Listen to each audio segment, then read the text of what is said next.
Well, good morning, everybody.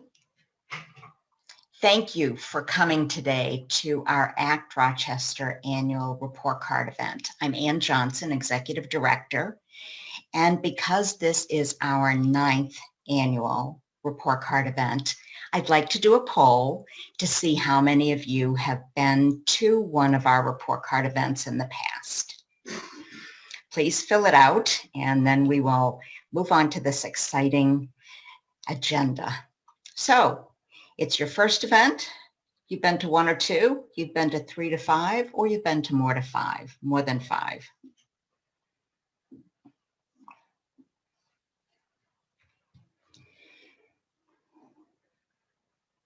Okay, I'll give it another couple seconds.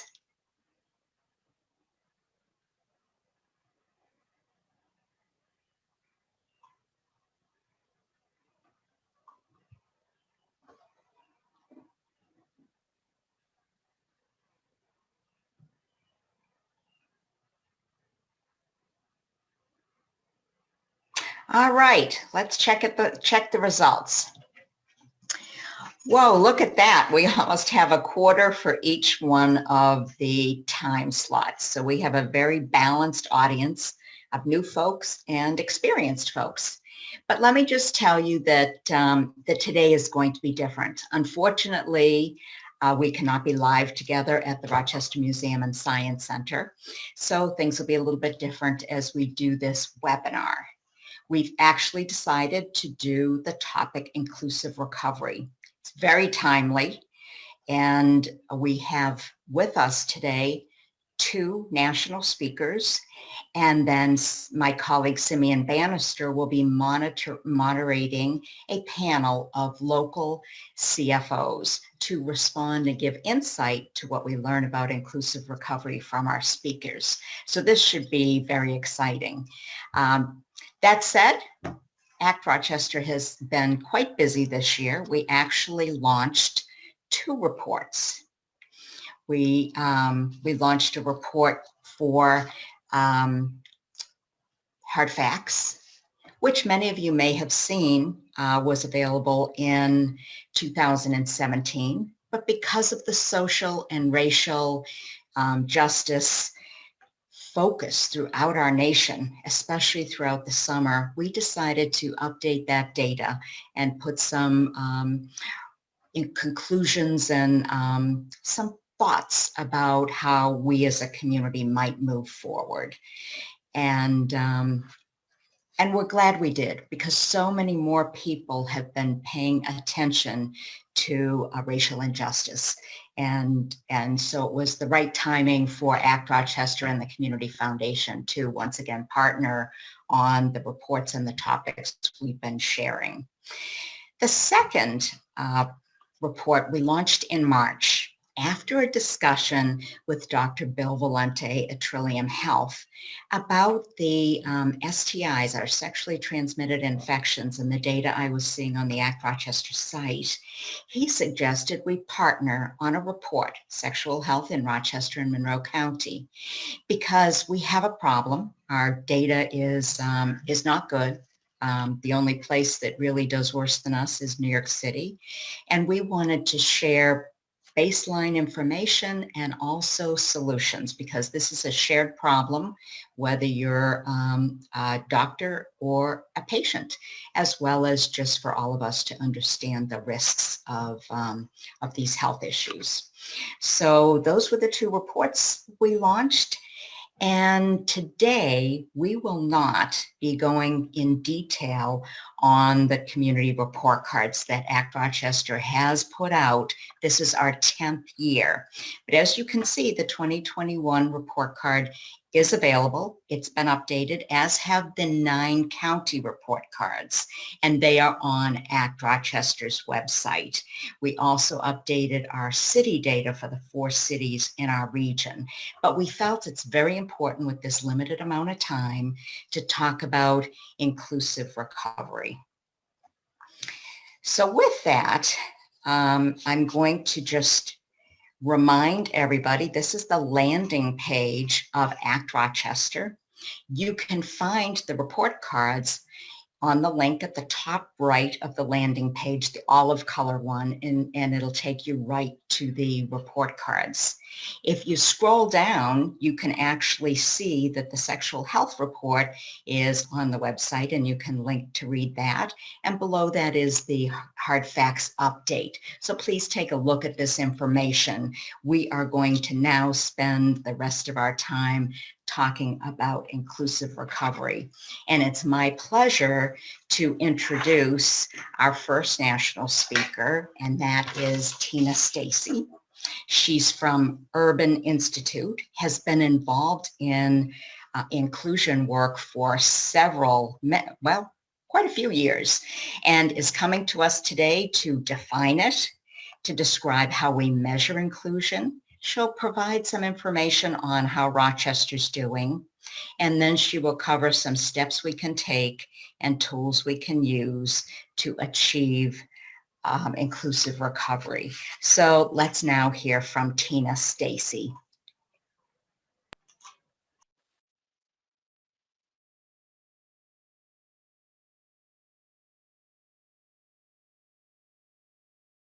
Hi, everyone. My name is Tina Stacy, and I'm a Principal Research Associate at the Urban Institute. Thank you all so much for having me today. For the past few years, a team of researchers and I have been studying inclusion in cities across the country to help to identify ways in which cities can become more inclusive, particularly during periods of economic recovery. So first, what do we mean by an inclusive recovery? We worked with local leaders from cities throughout the country to come up with a definition of what an inclusive recovery means. We came up with the definition of an inclusive recovery as when a place overcomes economic distress in a way that enables its residents, especially historically excluded populations, to share in benefiting from and contributing to economic growth. We see periods of recovery as an opportunity point to improve on inclusion. So how do we measure inclusion and track this over time so that we can hold ourselves accountable to these goals? What we did was we collected data on 274 of mid-size and large cities throughout the country, and we ranked them on economic, racial, and overall inclusion across 4 decades. This ranking allows cities to track their progress over time and to compare themselves with peer cities. We also measured economic health to see whether cities could harness growth and recovery periods to improve on inclusion. In our inclusion indices, we include things like economic and racial segregation, so how likely someone is to live near someone similar or different from themselves, rent burden, and racial gaps in homeownership, education, and poverty. So how did Rochester fare on our metrics? This and the following figures show the inclusion rankings where a smaller number indicates more inclusion, better inclusion. So the first highest ranked city would have the highest levels of inclusion. So darker gold signifies lower levels of inclusion and darker blue signifies higher. For racial inclusion, which is shown here, Rochester ranked 223 out of 274 cities in 2016. So in the bottom quartile of cities. Rochester fared above average on the racial homeownership gap, meaning that it performed better than half the cities in the country in our sample in terms of the percent of people of color who own a home compared to the percent of white non-Hispanic residents who own a home. However, the city scored poorly on racial segregation and the poverty gap, meaning that the city is highly racially segregated and that the poverty rate for people of color is much higher than that of white residents. For economic inclusion, Rochester ranked 236th out of 274 cities in 2016, again in the bottom quartile of cities. This is mostly driven by high rates of rent burden, or the percent of residents who pay a large portion of their incomes on rent, and a high school dropout rate. And while income segregation isn't one of the lowest rankings, it has gotten dramatically worse over time. Between 1980 and 2016, Rochester declined on overall inclusion, with a slight improvement in racial inclusion in 2000 and a worsening of economic inclusion that same year. These changes were driven by improvements to the racial homeownership gap and education gaps, And then on the flip side, increases in rent burden and working poor. Compared with other mid-sized and large cities within the state, Rochester ranked second to last in 2016 on overall inclusion. New York City ranked first in the state, but still below the national median, and Buffalo ranked as the least inclusive city in the state. So looking at these numbers might seem difficult and seem like you have a difficult future, but really there's a lot of opportunity to improve on these scores, particularly during a time of recovery. So how can Rochester achieve an inclusive recovery from COVID and help to improve on inclusion, both racial and economic inclusion? We undertook in-depth case studies of 4 cities who had improved on inclusion during a period of economic recovery and came up with these 8 building blocks for an inclusive recovery. First, the city and the region must adopt a shared vision of what an inclusive future looks like. In many of our case study cities, leaders acknowledge the importance of having a widely accepted vision for the city's recovery that includes inclusion goals. Otherwise, if people are working towards different goals, they might be competing rather than working together towards an end outcome. Second, bold leadership, we heard through our case study cities, was essential to generating and sustaining inclusive recovery strategies. Leadership can take many forms, but it was often sparked in our case study cities by committed public officials who then worked in tandem with or were succeeded by other dedicated stakeholders in the community who carried the vision forward. Third, diverse partners are really instrumental in carrying inclusion forward.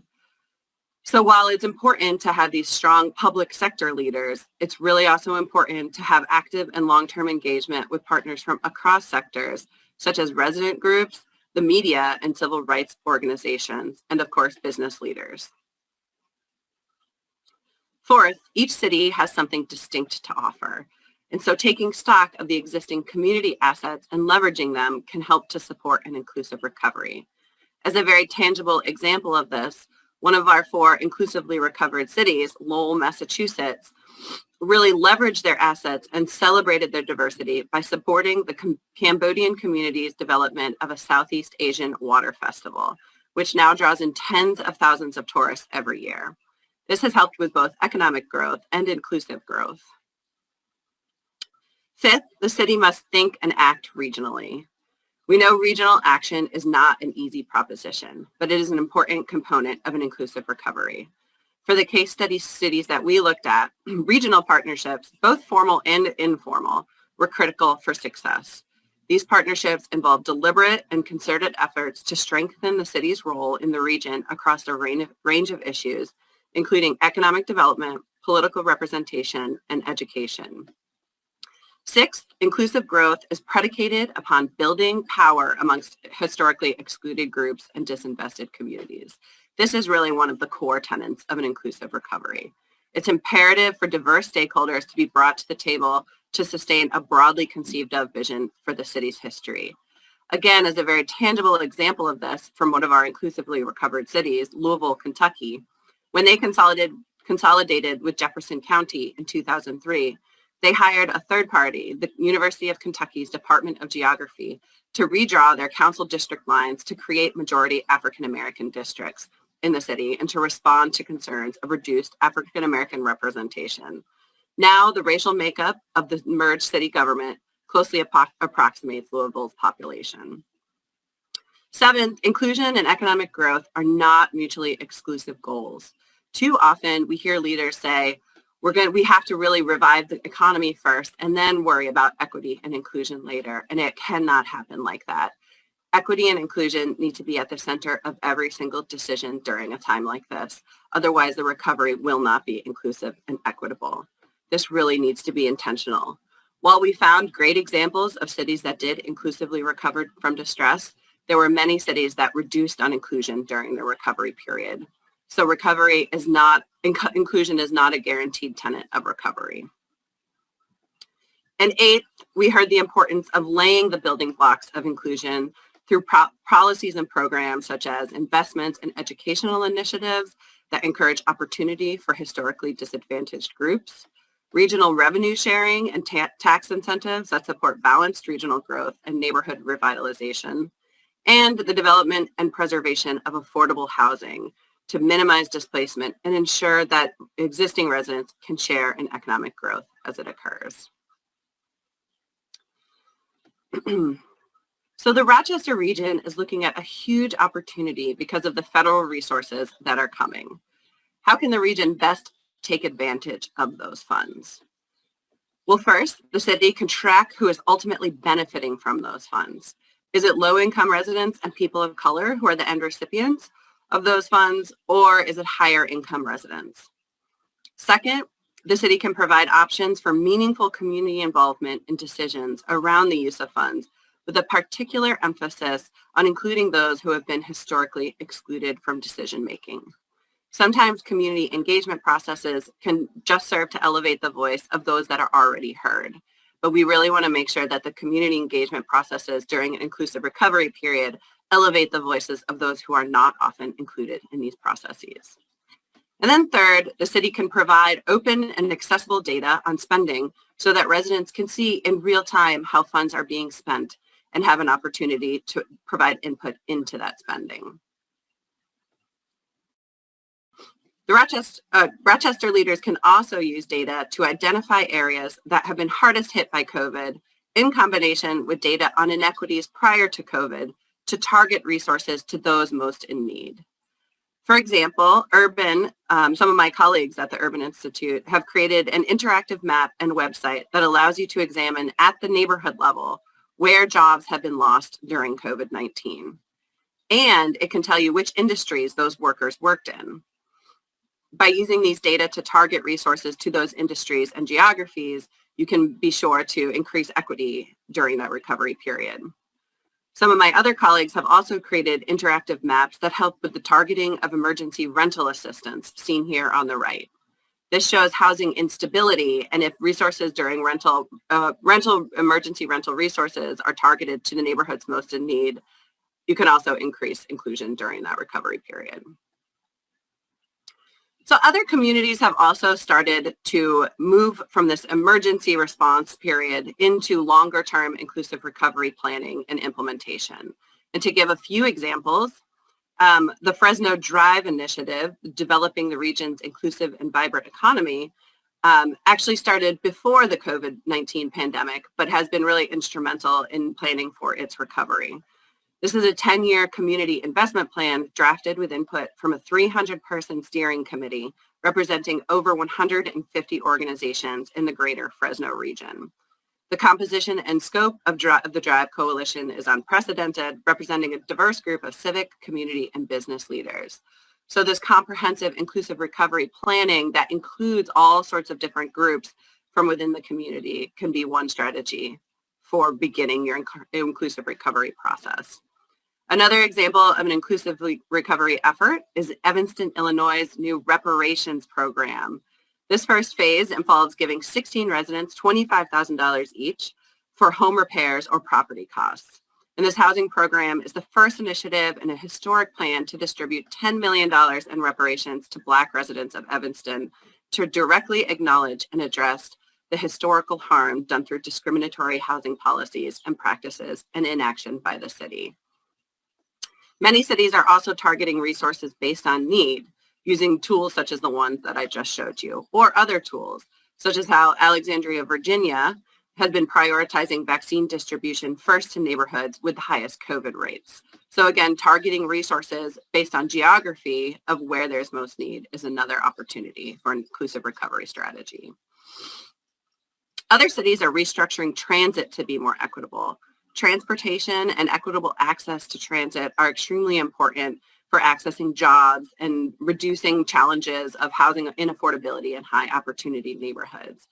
So for an example, King County Metro, which is the county surrounding Seattle, has been working to increase equity and inclusion in their transit system through equity impact assessments, reduced fare options, and the tracking and monitoring of transit equity data. And finally, many cities are using land use and zoning policies and reforms to address inclusion by removing exclusionary zoning regulations, such as Minneapolis, who banned single-family zoning in their city. These types of zoning reforms paired with direct investment in affordable housing can help increase the supply of housing in the long term, but also help people stay in place in the short term. So all this being said, we're very excited to work together with you all and with the Rochester Area Community Foundation to ensure that Rochester's recovery from COVID is inclusive and equitable. You can track inclusion in Rochester and other cities by using our data tool here. And you can also read our Inclusive Recovery Report to learn more about these 8 building blocks and to start to think about how to move forward in Rochester. Thank you so much. Wow, that was a lot of information to digest. Thank you so much, Tina, for providing that wonderful overview of inclusive recovery. It was fast and it was a lot. We will be posting our speakers' videos, so you'll be able to watch them again. And as Tina said, there are resources that you can access directly to learn more about inclusive recovery.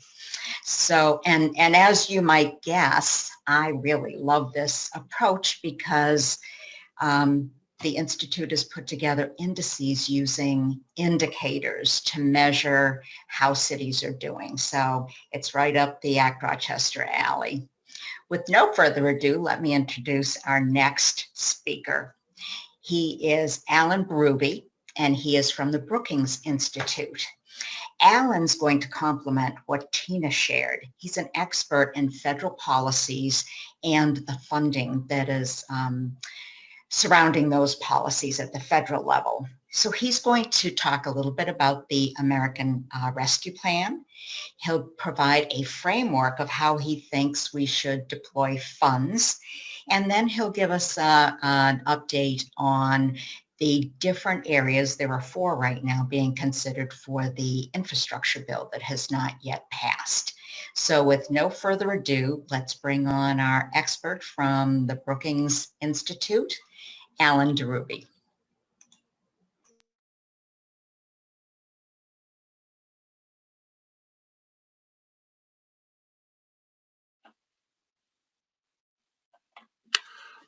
Well, it's great to be with you all. Thank you for that introduction. My name is Alan Berube. I'm a senior fellow at the Brookings Institution in Washington, D.C., and I'm deputy director as well for our Metropolitan Policy Program, where we focus on promoting the health, well-being, and resiliency of cities and metropolitan areas around the country.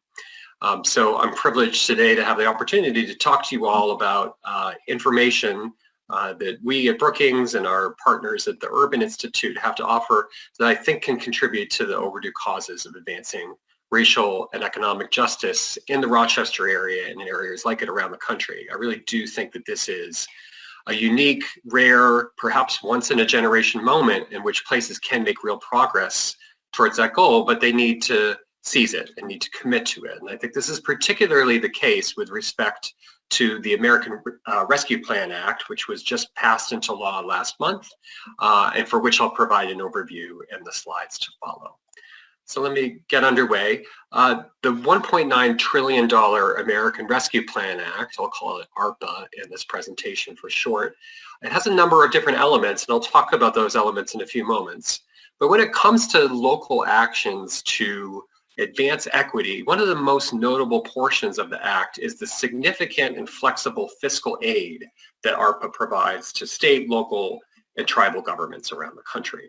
And for those of you who were involved in deploying dollars from the CARES Act back in the spring of 2020, aid from ARPA has, I think, several advantages relative to that. First, there are likely to be far fewer restrictions on how the dollars can be spent, and the Treasury Department will have published guidance on this by about the second week in May, so we'll know more at the time of this presentation. There's more money, including more money distributed directly to cities and counties rather than allocated through states themselves. Thirdly, the dollars are distributed based not only on population, but also based on need. And in many cases, the allocations employ formulas from the Community Development Block Grant program, with which many of you may be familiar. And then fourth, Governments have a longer time period in which to spend these dollars over really the next 3.5 years, so by the end of 2024, and that gives them a lot more time relative to the CARES Act to be, I think, thoughtful, strategic, and indeed to prioritize equity in how they deliver and prioritize those investments. So in total, the Act provides $350 billion in flexible fiscal aid, and $220 billion of that is devoted to state and tribal governments, and $130 billion is divided equally between cities and counties. This includes in the Rochester area more than $230 million to the 9 county governments that make up the region. And then it also includes $210 million delivered directly to the city of Rochester, as well as a total of about $80 million that the state of New York will then allocate to the dozens of other cities and towns in the region according to their population. Importantly, the funding is going to come in 2 tranches. Half will come this May, and the other half will happen in May 2022, so in about a year's time. The first thing the governments will do with this money, and it's consistent with the intent of the Act, is to backfill deficits that they incurred due to the pandemic. And they'll be able to restore personnel and service levels that they were forced to cut in response to the downturn. But the interesting and important and good thing is that in most cases, this is going to leave governments with significant additional flexible resources, both this year and next, to address the pandemic's inequitable impacts. It's also important, I think, to understand that these resources sit alongside an even larger package of investments in ARPA that also have implications for efforts to ensure an equitable recovery. These include a range of so-called formula grants to states for K-12 schools, for childcare, for rental assistance, for capital projects, many of these delivered through long-standing programs. They also include grants to other public and nonprofit authorities like public health agencies, colleges, transit agencies to help make them whole for cuts that they suffered during the pandemic. There's specific funding for small businesses, including more money for the Paycheck Protection Program, PPP, and through the State Small Business Credit Initiative. And finally, there's a range of competitive grant programs for which businesses, public agencies, school districts, and other kinds of intermediaries need to apply. For instance, many of you may know that there's $29 billion in aid set aside for restaurants and bars, another $16 billion for shuttered arts venues, both of those programs administered by the Small Business Administration. There's $3 billion as well in competitive aid available for jurisdictions through the Economic Development Administration. That's twice the amount that EDA received from the CARES Act, so significant opportunity there as well. My colleagues at Brookings, Brad Whitehead and Joe Perilla, recently offered what I think is a useful framework that local leaders can adopt to deploy ARPA funding wisely, which I hope is very much on point for your conversation today. Certainly the first priority has to be to shore up the fiscal issues and restore those vital services and personnel that were pared back in response to the pandemic economic crisis. The second priority should be to strategize with particular attention to the needs of workers and small businesses who were most affected by the crisis. Some need immediate help right now in order to be a meaningful part of the recovery going forward. As we saw from the CARES Act, local leaders will need partners who have reach and relationships in affected communities to help deliver equitable investment. And unlike CARES, ARPA provides a real opportunity to invest for the longer term, boosting existing efforts that need more scale, and then leveraging flexible fiscal aid with these other categorical and competitive programs in the wider package that I just outlined. Across all of this, the civic sector, which I think many of you in the audience today represent, has a very critical role to play in creating accountability around these decisions. And I really believe they should be resourced to create that accountability and transparency by their partners in the public, private, and philanthropic sectors. That's an overarching framework for local leaders around ARPA. My colleague Joe at Brookings has also looked at this specifically in the small business support context, where this additional federal aid can help communities avert the further destruction of vulnerable small businesses who were suffering due to no fault of their own, due to the reduced demand in response to public health measures. But beyond that, communities should also consider deploying their flexible resources towards information, strategies, and systems that are able to provide ongoing post-pandemic support for small Black, Indigenous, Latinx, and Asian-owned businesses to thrive. There are a lot of examples around the country of effective ways to do that you can access on our website, www.brookings.edu. Final note is that while communities are considering the multitude of opportunities and priorities associated with the American Rescue Plan Act, the debate in Washington has already begun to shift around the next big move for the federal government. The first of those opportunities is coming forward in the Biden administration's proposed American Jobs Plan. This plan proposes to invest $2.2 trillion in what you might call both hard and soft infrastructure with the aim of creating good jobs, connecting communities, and combating climate change. And the investment areas in the plan fall into these sort of four general, kind of broad categories shown in the graphic here. It's important to note that this is the administration's plan. The House and the Senate are going to have their own versions, and negotiations over the size, the scope, whether and how to pay for this spending are likely going to continue through the summer and perhaps into the fall. But I flag this because to the extent that there may be overlaps in areas like capital investment, workforce development, affordable housing between ARPA and this forthcoming package, I think local leaders will do well to pay attention to and articulate their priorities to members of Congress and the administration. So I hope this information provides helpful level setting for the important dialogue that you all are going to have today, and more than that, for the important work ahead to ensure that the coming months and years meaningfully advance the goal of a more prosperous and inclusive Rochester region for all. So thanks for your time today. So offering gratitude to Tina and Alan for their thoughts and collaboration. We're certainly grateful for their partnership. Would also want to offer a word of gratitude to our president and CEO, Jennifer Leonard, as well as the president of our chair of our board, Tom Richards, and the board of the Community Foundation, who have named inclusive recovery as the big issue focus at the Community Foundation as we move forward.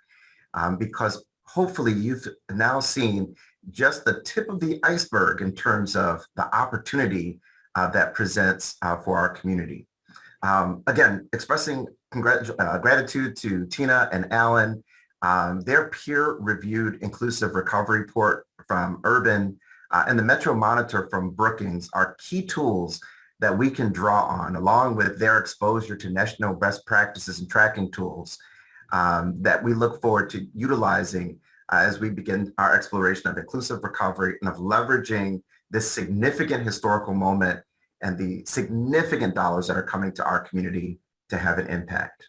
We're also excited to share that a community advisory panel is forming, bringing together representative leaders from the community's collective impact efforts, Rock the Future, our MAPI, Rock 2025, the Connected Communities, and the Climate Solutions Accelerator. We're also excited that that panel will be joined by the chief financial officers from our major public sector partners. Now, I read on a mug one time about chief financial officers that they are someone who solves problems you didn't know you had in ways you don't understand. And just for folks that are tracking, that job description also applies to wizards and magicians. That said, we know that as we do community problem solving, it's possible to blue sky all day. But as we look towards actionable opportunities, chief financial officers are a critical link to understanding both the opportunity and the feasibility of what we can accomplish. We're looking for a new creative collision, if you will, of ideas that allow us to be able to, on one hand, explore the feasibility of accomplishing the goals that we set, and on the other hand, not be so delimited that we don't fully explore all of the opportunities. To do so, we're joined by Bob Franklin, who's the Chief Financial Officer for Monroe County. Thanks, Bob, for being with us. Thank you. Carlene Pierce, who's the Chief Financial Officer for the Rochester City School District, and Chris Wagner, who's the Budget Director for the City of Rochester. And we appreciate all of you being with us. We'll do this round robin style, just a few questions, and give each of you an opportunity to respond, and then we'll turn it back over to Ann. The first question, of course, is what federal and state funds can we expect to come to the city, the county, the school district? And Bob, if you don't mind, we'll start with you. Well, thanks, Simeon. Appreciate that. The timing is actually good for this this presentation. The U.S. Treasury just finally published their interim final rule yesterday, including allocations for the state and local government recovery fund. Monroe County government's getting about $144 million in change. That's directly from the Treasury to the county. As Alan mentioned, there are some other funding opportunities out there as well. New York State will receive from the Treasury dollars for a capital projects fund, a homeowner assistance fund, and of course an emergency rental assistance program. But by the way, Monroe County also received funding under the emergency rental assistance program. So I think we have a pretty good funding opportunity here locally. And I kind of agree with what Tina and Alan mentioned in their videos, that we have an opportunity for inclusive recovery. Disadvantaged communities are mentioned throughout the interim final rule published by the U.S. Treasury. So I think this conversation is pretty relevant, not just here, but across the nation. Thanks so much, Bob. Carlene, if you can turn to you for the school districts for answer with respect to the federal and state funds that we can expect to flow into our CSD. Morning, and thank you. We had recently just received an additional $40 million in foundation aid, and that's due to, we're very grateful to our legislators for being advocates on our behalf for that funding. With regard to the Corona Response and Relief Supplemental Appropriation Act, we are going to be receiving $87.5 million. And with regard to the ARPA, we are anticipating receiving $197 million. Thank you so much, Carlene. Chris, the City of Rochester. Thanks, Simeon. So over the past year, we've already received about $13 million in federal CARES Act funding through HUD. In addition, we're about to receive another $14 million in federal funds through the Treasury Department for the Emergency Rent Assistance Program. Bob mentioned they got funding for that too, and we're actually partnering with the county for a joint program around that. We're about to get about $206.8 million, as you saw on the slide from Alan, as part of the American Rescue Plan, and we have about 3.5 years to spend that money. In addition, we expect revenue through New York State from the legalization of adult use cannabis. And as Alan spoke to, we're aware of the potential federal infrastructure funding from the American Jobs Act and anxious to see what comes of that. Terrific. Thank you so much, Chris. So if my math serves me right, we're somewhere in the neighborhood of about, let's see here, over $600 million potentially coming into our community just through what was just offered. So we're talking a significant sum of resources. Let's see if we can't just reverse the order this time and answer the question about what the community needs to know about how these funds either can or cannot be used. Chris? Sure, thanks. So the different buckets have some different rules. CARES Act funds that we've already received have been used for things like, grants and loans to businesses, rental assistance, and prevention of eviction and homelessness. We also provided meals for seniors through local restaurants. Some of you may have seen, we've got a website called jumpstartingrock.com that kind of shows some of the various programs that we've got available and some stats around people served. So I encourage people to go visit that. Again, it's jumpstartingrock.com. The Emergency Rent Assistance Program that we mentioned will serve households facing economic uncertainty attributable to the pandemic to cover up to 12 months rent and utilities arrears and up to 3 months future rent and utilities for households at or below 80% of the area median income. And again, that's a program that we're partnering with Monroe County on. And for people can call 211 for more information about that program. And regarding the ARPA funds, the guidance was just released yesterday, as Bob talked about, so we're still reviewing that. And our understanding is that they can be used to replace some lost revenue due to the pandemic, to cover some COVID-19 related expenses, as well as to provide small assistance to businesses, households, and hard-hit industries to promote local economic recovery and for certain infrastructure investments. And the American Jobs Act, again, we're waiting on to see what happens with that. But one of the things we're hoping we can do with that is to eliminate lead services from our water system. Thanks so much, Chris. Carlene, we've heard that the school district's dollars have a lot of caveats attached. Can you talk a little bit about what can or cannot be done with the school district's funds? Absolutely.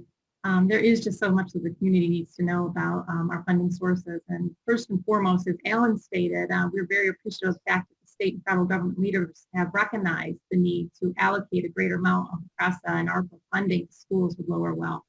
Critically important to us. This speaks to their understanding of how urban schools were impacted so much more significantly by COVID-19. And I thought that Alan and Tina did a very nice job too in summarizing the similarities and differences in the funding sources, as well as providing the building blocks to ensure success. So from our CSD's perspective, we believe that it's important for the community to know that there is an application process that needs to be followed, which means that the application will need to be approved by the state, first by our Board of Education and then by the state in order for the funds to be distributed. And it's important to know that because if the funding and spending requests are not in alignment with the allowable usage, the application will be rejected. And the reason that I mention this is that many groups and individuals have come forward already to let us know how they believe that the funding should be allocated. However, if those proposals are inconsistent with the allowable expenditures, they cannot be considered. So we will have to seek resolution to those matters through other means. But with regard to the spending, we need to understand as well that similar to what Chris was saying, the PRESA legislation is much more lenient than the ARPA. And specifically within the ARPA, there is a mandate that we include the community in public forums to solicit feedback with the community and just to make sure that the plan that we're delivering to the state supports the views. So again, it's that all-inclusive measure being taken that the community is part of the decision that will be made. And again, it's absolutely paramount. The community also needs to be aware that the usage of the funding, both under PRESA and ARPA, will be highly audited and scrutinized, which is important. Given the fact that we are anticipating receiving approximately $284 million, we welcome the scrutiny because it'll prove that we're being fully transparent and audit compliant. Our Board of Education approved our budget last night, I'm happy to say. The amount of that budget is $986 million. With the addition of this funding now, we're looking at a budget of approximately $1.3 billion that we will be responsible for. So this is staggering, given the impact our finance department. So right now we're really analyzing our staffing to make sure we can uphold those audit requirements. What's really exciting about this funding coming forward, coupled with our 21-22 budget, is that for the first time in a very long time, the focus is going to be moving away from the financial woes of the district to place the emphasis on academics and student performance. And we're very grateful to our legislators for advocating on behalf to attain increase in our foundation aid, as I mentioned previously. The increase in the PRESA and the ARPA will go a long way in our efforts to attain equity in education for our children of color who have been underserved for 400 years. We realize that the time has come for reparations to be made, and we have been entrusted with this obligation. So this is an absolute opportunity to eliminate the injustices that Ellen had mentioned earlier. Given the tremendous responsibility and opportunity that we have, we do have to extend these funds over the next 3 years. And the Commissioner of Education, Dr. Betty Rosa, has instructed us to be sure to rethink and redesign education. So what I wanted to say is that there is an absolute mandate within the legislation that 20% of the funding has to go towards the underserved. And that means that we have to focus in on and will focus in on interventions that respond to the students' social, emotional, and academic needs. We have to ensure that the disproportionate amount of impact of the COVID-19 on underrepresented student groups are clearly tended to. So that's really, when you're looking at the stipulations under the ARPA, that's really the most definitive measure that we have to work by. Carlene, thanks so much. A lot packed in. The notion that these dollars are in part for underserved communities that have borne a disproportionate impact, the idea of community planning, making sure that folks are kind of appreciating some of the dynamics in terms of how funds can and cannot be spent, and the fact that a plan has to be put together that can be approved by the state. Thank you so much, Carlene. Bob, let's turn to the county. What does the community need to know about how the county's funds can or cannot be used?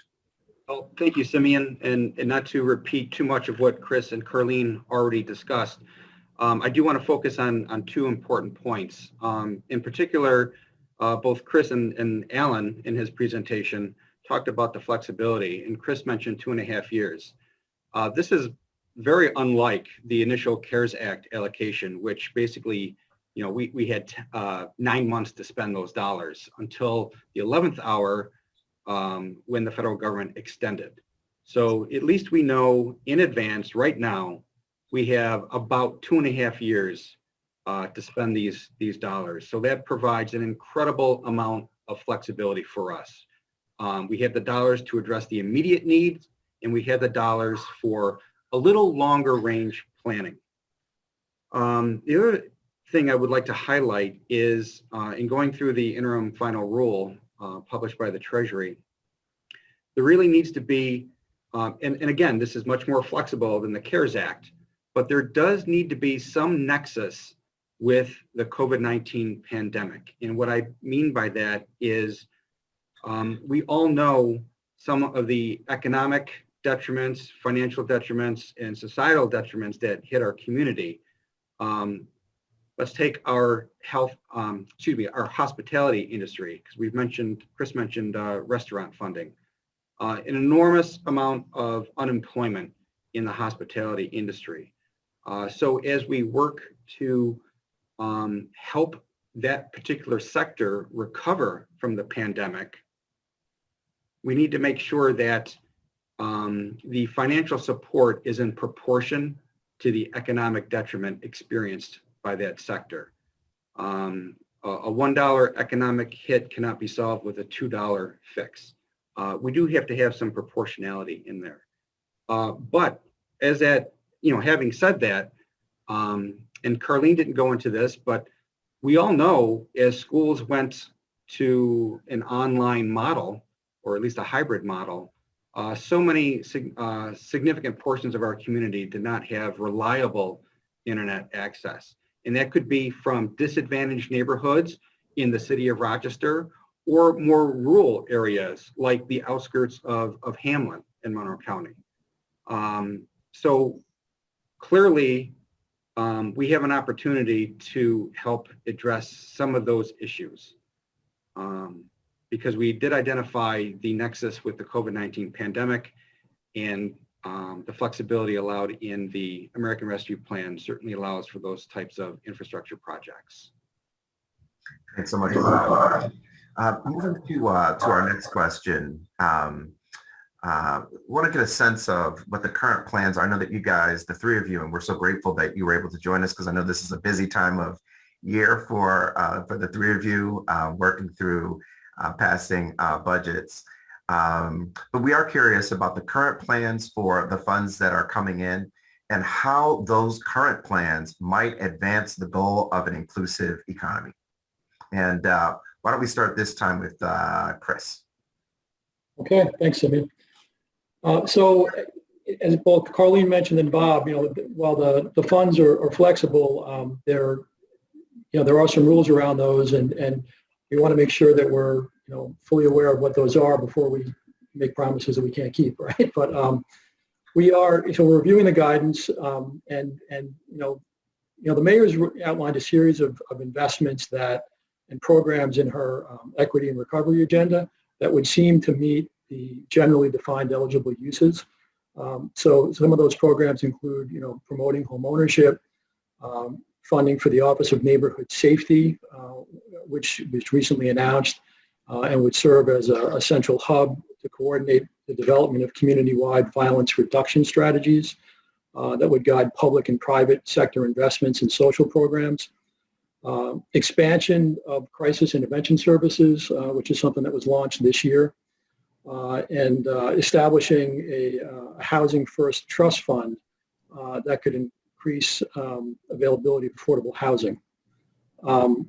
The agenda also includes a proposed emergency fund that could help families overcome unforeseen expenses, and an arts equity fund that could help local artists build and sustain careers in arts.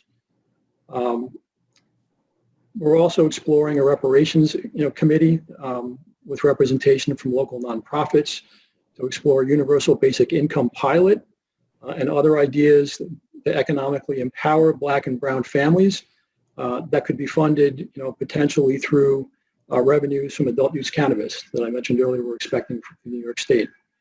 And we've got some additional programs, our financial empowerment centers. You might be able to use this money to help sustain the funding there. They've provided a lot of counseling to folks over the past year, helping them with their finances. So we've got a lot of opportunities here, and those are some of the things that we're thinking about. And we need to kind of get through the guidance and understand exactly how we can spend the funds.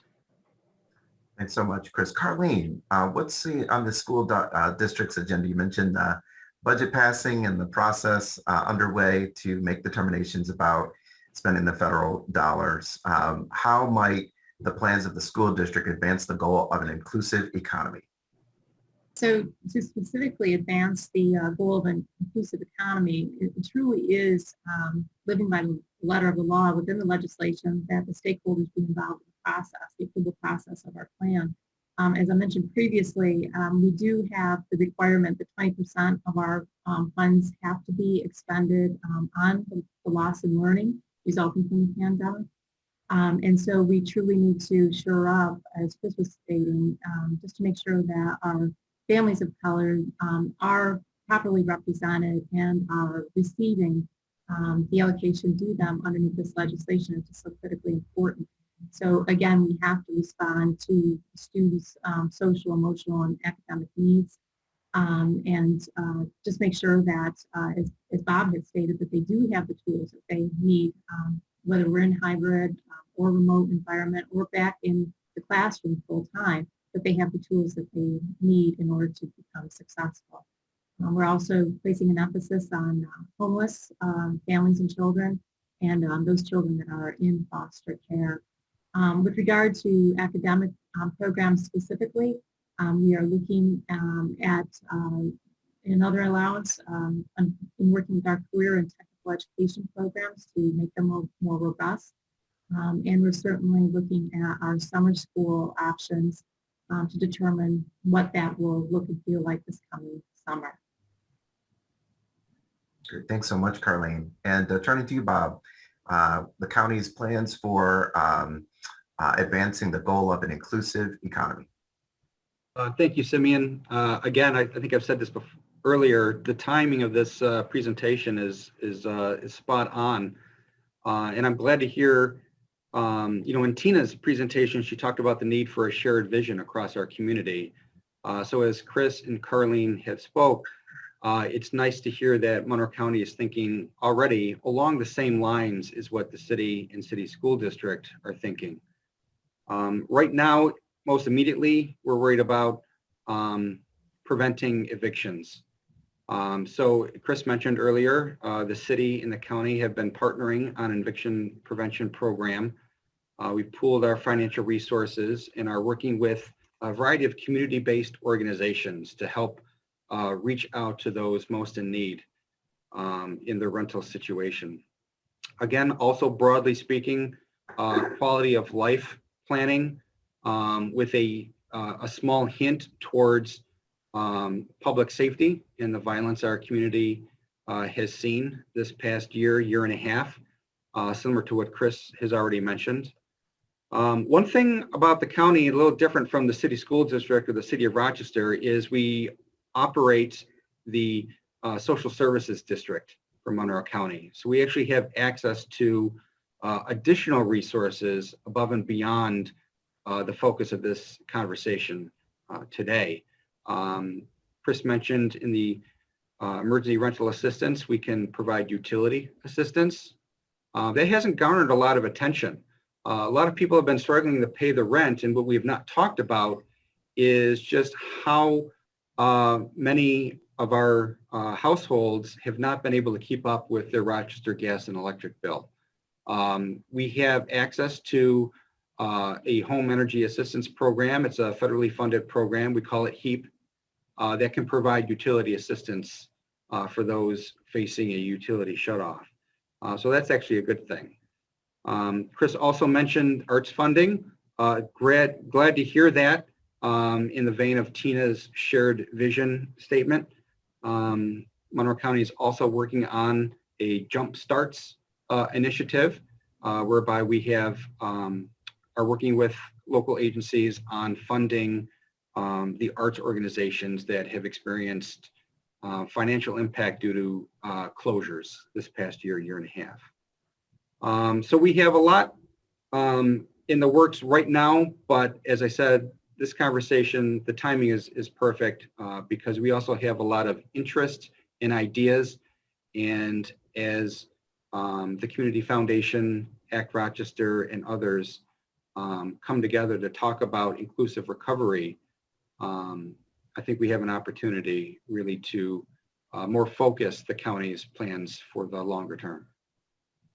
Thanks so much. This is really such a critical opportunity for this community. And it really is, frankly, it's heartening to hear that there is that kind of shared vision that's emerging between various stakeholders in the public sector.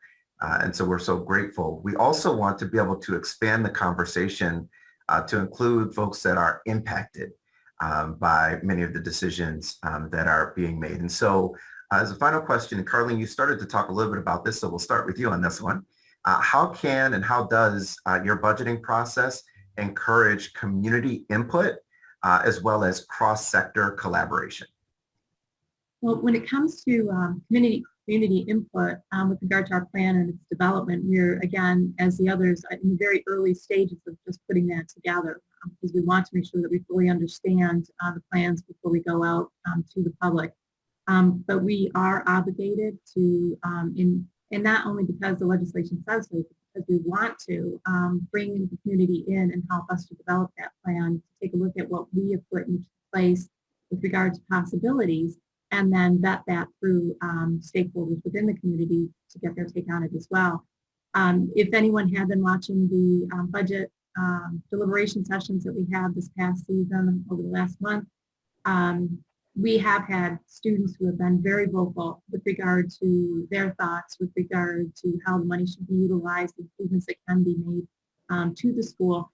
And the community needs to know that we are taking that to heart. We're listening to them, we're understanding, because part of the issue that we have, of course, with the school district is that we suffer from chronic absenteeism. That chronic absenteeism does have an impact on our educational process, as well as impacting the academic outcome of our students, obviously.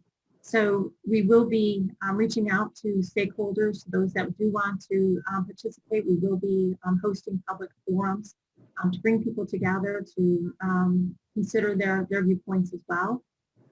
And we are collaboratively working together already with the county and the city in our 3-on-3 process, where we come together on a monthly basis and discuss topics of concern, whether it's with regard to community issues, legislative issues, economic. It doesn't matter. It's a time where the community, with regard to the city, county, and school coming together to discuss those issues. So the forum is there, the foundation is being built, and we look forward to moving forward with our colleagues. Thanks so much, Carlene. Bob, let's turn to the county and its budgeting process. How does it encourage community input and cross-sector collaboration? Thank you, Simeon. Monroe County budgeting certainly historically has been a lot different than the city of Rochester's or the city school district's process. I will say Monroe County is, I call us middle management. The state of New York gives us a whole host of rules and requirements of how we must spend our money, spend our budget. The federal government certainly chimes in as well. And then we hear from the local municipalities who need assistance with their various budgetary concerns. So it's not easy. It's probably a small portion of our budget that we have flexibility. I think if you look over a span of years, it's probably about 15% of Monroe County's overall budget is flexible enough for the county to choose its spending plans. Most of the community input around Monroe County's budget process really takes the form of forums like this, where stakeholders in the community get together and then meet with either our county executive or our elected county legislators. And then our county executive and our legislators basically discuss what their competing priorities are, and the budget takes a shape in the summertime from there. So certainly much different than the city of Rochester or the city school district's process, no doubt.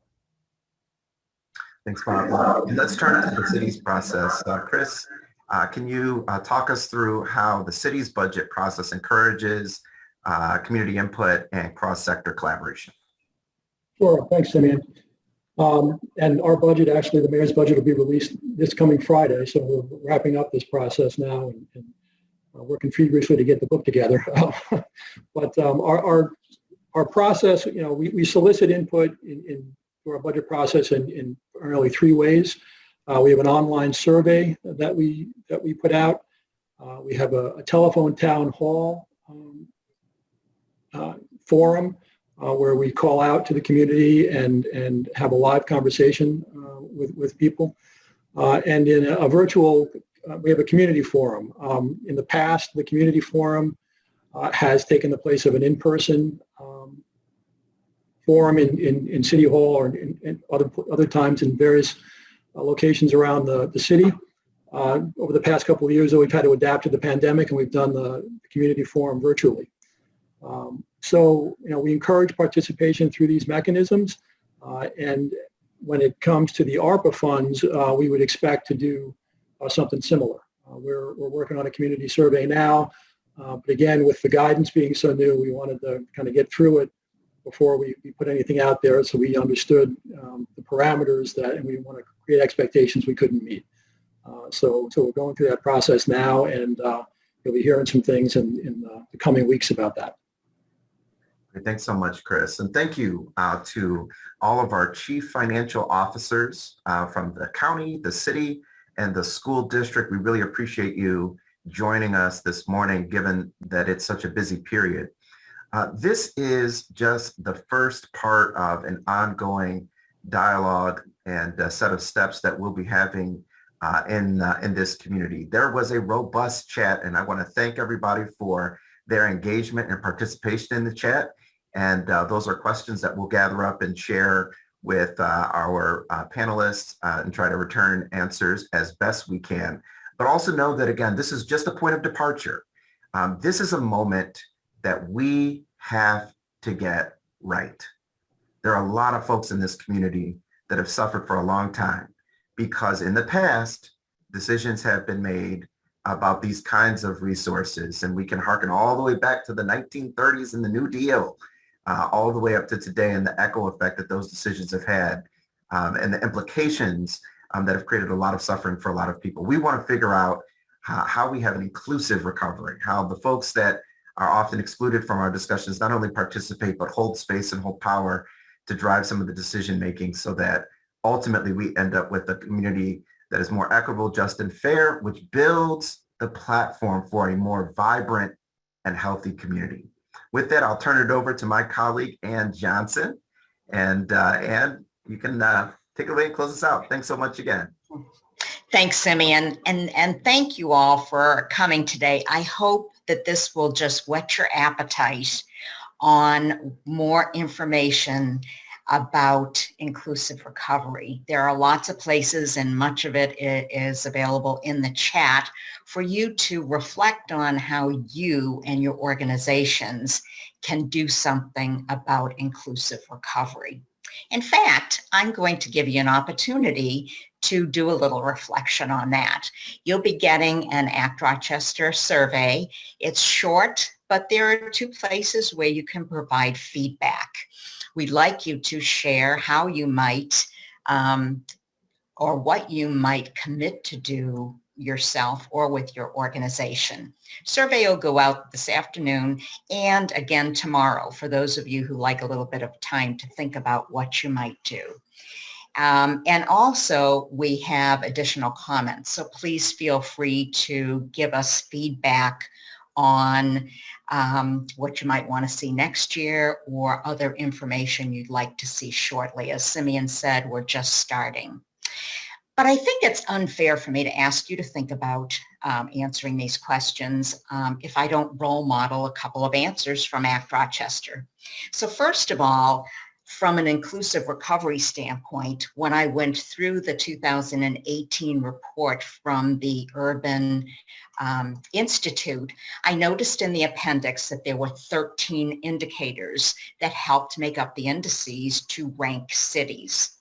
In those indicators, some of them are already on ACT Rochester, but some of them are on ACT Rochester and they're different. So I'm going to commit to look at the 2 different ones.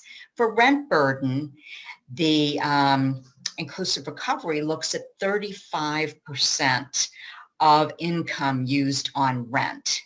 We've been using what we thought was HUD's recommendation of only 30% of income being spent on rent. So we're going to take a look at that. The other one is dropout rate. We often talk about school graduation rate, but inclusive recovery looks at the dropout rate. And their indicator looks at 16 to 19-year-olds who are not in school and have not graduated. What ACT Rochester put on our website recently was disengaged youth, 16 to 19-year-olds who aren't in school, who aren't working. But I'm thinking if we add this indicator, not taking off the other one that we have for this age group, what might it tell us if we start to look at dropouts and what we might do to keep those dropouts in school and also to help them be more active contributors to our economy. So that's what I'm going to do around inclusive recovery. As far as additional comments, I might take Simeon up on his thoughts of next steps. What if we were to have other panels in a webinar, a short webinar like this? We could have panels of let's see, our collective impact organizations, since they so actively represent community voices. Or what if we asked funders to be on a panel because they might be asked to match some of the funds that are coming from the federal government. So please think about who you think we should engage and share with you. Because we had such wonderful national speakers, we could actually share the recordings ahead of time and then just do the panels and do it very efficiently. So I'm really excited about what we've done today, and I'd like to thank a few people. First of all, behind the scenes, we have a couple of representatives from Rochester Community Foundation, Donna Ritchie and Karen Schwartzman, who have been invaluable. And then there is Aisha Torres, who has been my right hand helping with program administration with Act Rochester for the last year.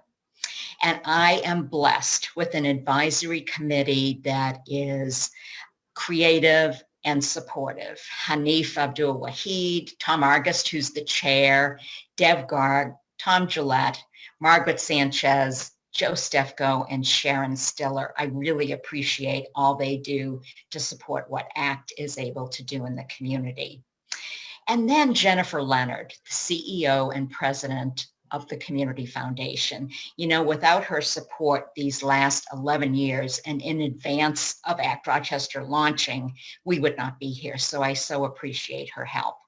And finally, in case you couldn't tell, Simeon Bannister, my colleague, is very, very excited about bringing inclusive recovery to the city. As you heard, the Community Foundation is even making it our focus for the next 18 months. Without the research and work he has done, we wouldn't have had the two national speakers and the panel that he secured for us today. So thank you, Simeon. I really appreciate it.